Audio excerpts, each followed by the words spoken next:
Tänasel päeval võivad toimuda mõningad muudatused, mis pikemas perspektiivis on tõenäoliselt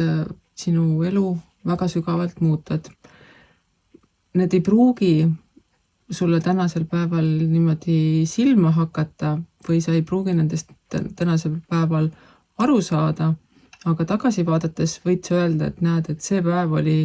minu elus mingi väga murranguline hetk ning sellest alates olen ma selline teistsugune või kolmandat moodi. Ja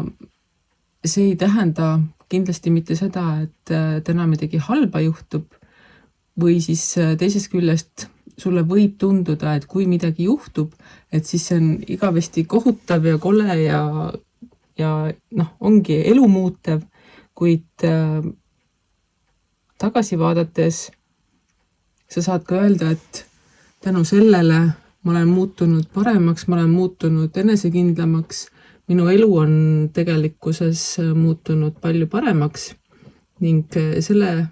teadmisega minegi sellistest murrangulistest või muudatuste hetkedest edasi. Et on kordi, kui sa ise võib-olla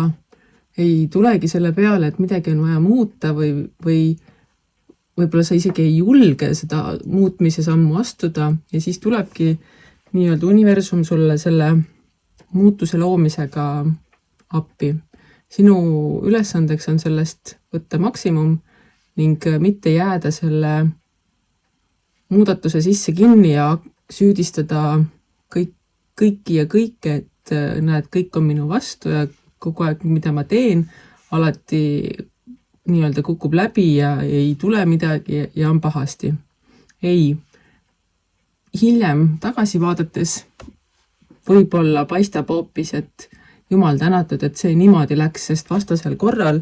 oleks mu elu palju hullem olnud. Ning sellega tulengi teise kaardi juurde, mis tähendab seda, et kõik asjad on tasakaalus ja sa pead ise hoidma ka ennast selles mõttes tasakaalus, et sa ei saa oodata väljaspoolt kõike kuldkandikul kätte toomist, kui sa ise ei liiguta mitte midagi. Ja sellega ongi, et sa pead oma mõistuse ja hinge tasakaalus hoidma, sa ei saa teha kõike ainult ego pealt ja sa ei saa teha kõike ainult ka nii-öelda enda heaolu või mugavuse või lihtsuse pealt. On hetki, kus on vaja pingutada, on hetki, kus võid natukene lõdvemalt võtma, on hetki, kus tulevad asjad iseseisvalt sulle kätte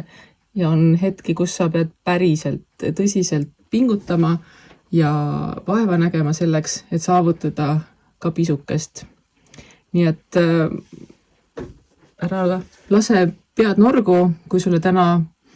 tundub, et kõik asjad lähevad viltu, kõik asjad lähevad valesti, tõmmatakse vaip jalge alt ära, siis